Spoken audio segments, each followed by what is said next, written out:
Қайырлы күн достар, бүгін сіздермен сорпа дайындаймыз. Арнама қош келдіңіздер.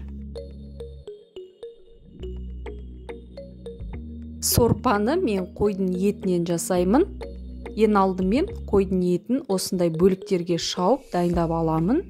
Одан кейін үстіне салқын су құйып, жақсылап қайнатып аламыз.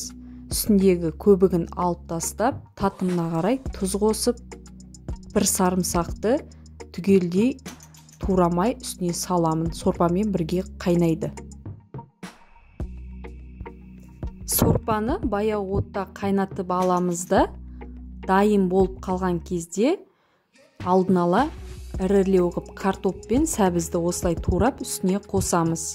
Татымына қарай қара бұрыш қана қосамыз. Жақсылап араластырып, баяу отта қайнатып аламыз. Ешқандай дәмдеуіш қоспаймын, себебі сорпаның өзі де дәмді болып шығады. Енді дайын болған кезде, картоп пісті деген кезде, артынан қызыл болгар бұрышын ірілеу қып тураймын, үстіне саламын. Баяу отта 5 минут қайнатып аламыз. Сонымен сорпамыз дайын болады.